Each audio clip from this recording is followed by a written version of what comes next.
This is my Hogtooth Knives Dueling Bowie. That's what I'm calling it. I just named it that. It is made by Matt Chase of Hogtooth Knives, and it's a tribute to the Bagwell style of Bowie. It's got some considerable differences, but some sort of signature similarities. And it is I'd like to say it's my favorite knife, but that vacillates often. I think the other one of my favorite knives is also a Matt Chase, another Hogtooth knife, and I'll show that in a minute.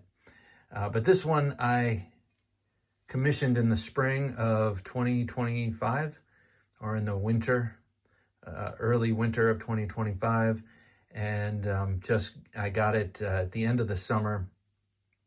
It's an absolutely beautiful forged piece by Matt Chase, who's been making knives for 30 years.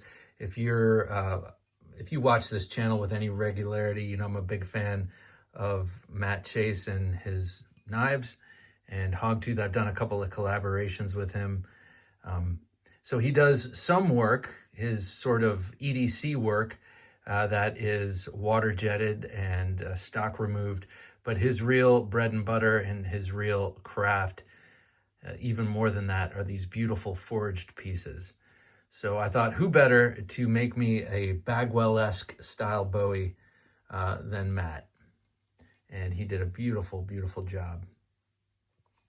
I can't really express to you right here under the camera how good it feels in hand, how well it moves, and or I guess I should say how well it suits me, and how I like to practice with knives, do my carenza, etc. with knives.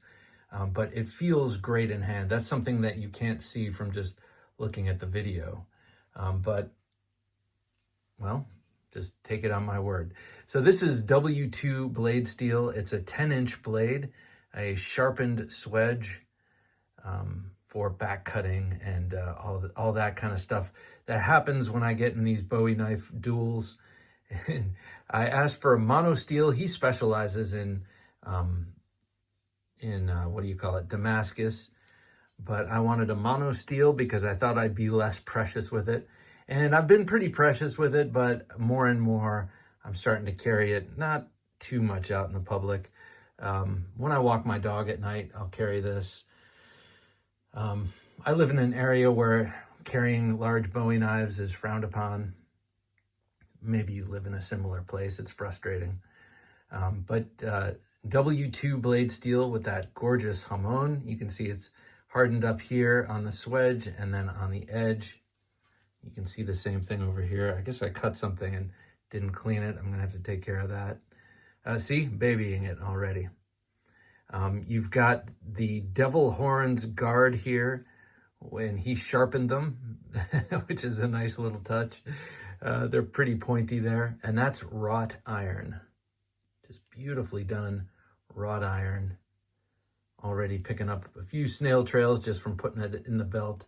And this is ringed Gidgee wood from Australia on this coffin-shaped handle. It's got the indexing studs, so you can tell where you are on the handle. You can also kind of use them a little bit for grip.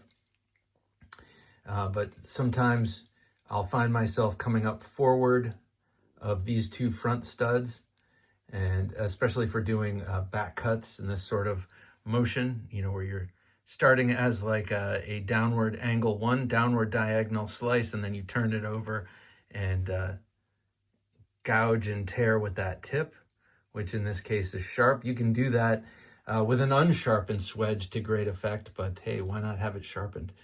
I asked for a Spanish notch, and that Spanish notch is for catching blades. If you're in a blade engagement and one blade slides down, the enemy's blade slides down yours, you know, in some worlds or with super, super skill, like if you're, you know, just an actual knife fighter, you might be able to catch it in there and then lever it off the slightly taller guard here and use it for leverage. That's, I mean, obviously for me, that doesn't come into play because I'm not actually fighting with this. And if I were, probably it wouldn't be with another guy with a Bowie or a large blade. But I think it's a beautiful flourish, and it's got a cool purpose to it. Let's see, there is the Hogtooth Knives logo beautifully etched in there. Matt was a Marine Scout sniper. That's what Hogtooth, hence the Hogtooth name when you graduate from sniper school, which they don't do that anymore. They don't have Scout snipers anymore. In a short-sighted move, the Marine Corps has removed Scout snipers, period, and now they have sharpshooters or platoon sharpshooters, something like that, which seems like something they'll go back on at some point to great expense to all of us. But anyway, Matt is a former Marine Scout sniper. Hogtooth is his name because of that. On this side, I had him etch Luke 8:17. Now, I am a man who is refinding his Catholic faith. I am by no means a Bible quoter, but the funny thing is it happens so frequently that I glance at the clock and it's 8:17.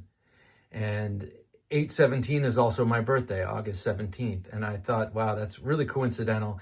And then after a couple of years of this, I mean, this has been going on a long time, I decided maybe it means something. So I looked up Bible verse 8:17. The first one that popped up was Luke 8:17, which is, for nothing shall be hidden that will not be revealed, nor anything secret that will not be known and come to light.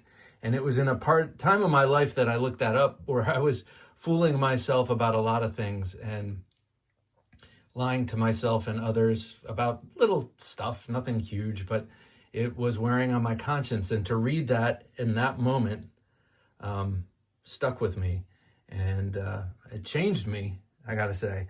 And so I wanted something meaningful on this knife.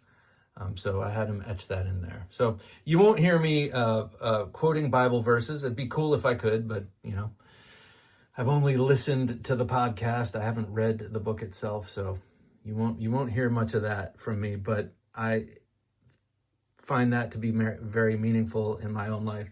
You know, the truth will out, as I think Shakespeare said. The truth will out. You cannot hide things forever, and so just be careful what you're doing and who you're deceiving, and what you're trying to hide. And that's a good reminder to me. So maybe I should carry this every day for that reminder. I think that'd be sweet. Here is the sheath he made. Matt is an expert with leather. I mean, this sheath is just beautiful. Really nice tooling in it. You've got the welt. I think it's a double welt there. Beautifully stitched, not a false stitch or a false move in this sheath at all. I asked him for a belt stud so I could just slide it under my belt. He couldn't find one on the market that was adequate, so he turned this on his own lathe. That's wrought iron and with a core of brass. And it's beautiful. And how cool is it to be so self-reliant that you can just, oh, I think I'll make one myself. And he just made it. Beautiful thing. And I'm really, really excited and pleased with the sheath. Fits perfectly, slides in and out. Like there's enough retention that it's not gonna, if I have to run with this in my belt, it's not gonna come flying out. But if I need to pull it out, it comes out nicely. Let me show this with a couple of other Hogtooth knives. My other absolute favorite knife in the world was a gift from my parents. This is a knife I drew up. This was for my 50th birthday, by the way. This was a knife I drew up based exactly on the Loveless sub-hilt fighter. Here, another beautiful sheath he made with a corset, kind of like a, I don't know, like a woman's corset. It's just beautiful. But here's the knife. I'm a huge fan of the sub-hilt, and he did a beautiful job with this stag handle. And the wrought iron in this is salvaged wrought iron from the Longfellow Bridge in Boston. Matt makes his work up in the mountains in New England.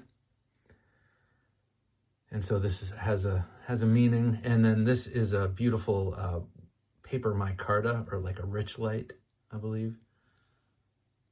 And then 51 52-100 and no, and oh my gosh, what is it? It's 1095 and 15N20 blade steel here that he made in that dazzling pattern. Fully double-edged, wickedly sharp. These are my two dueling knives. If I ever get, if my honor is ever besmirched, this is what I go defend them with. But let me show you some of his more EDC options. Oh, where's the... Yeah, this is the one that started it all. This was my very first Hogtooth knife. This is 154 cm, water jet. You know, he water jets the blanks and then grinds them. This is the EDC Tonto, such an awesome knife. This was one of the first fixed blade knives I carried on a regular basis and kind of got me into daily carry of fixed blades. This also comes with a pedigree, not this one in particular, but this knife has been used to save a Marine's life in a very nasty engagement. So it's good to know that the knife can do what it needs to do, heaven forbid. And for me, hopefully it never is put to that test, but just for daily chores, it's awesome. Also a great feather sticker.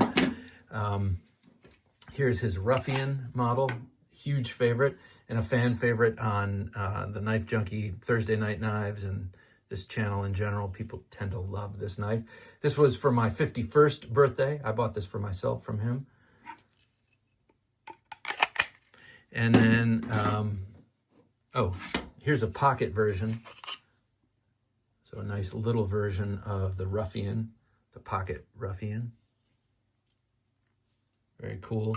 And then these two are the ones that I commissioned and sold a number of to fans of the show. This is a prototype, so extra big logo, and some changes were made before the actual version shipped to the people who bought them. But this is the Nova 1.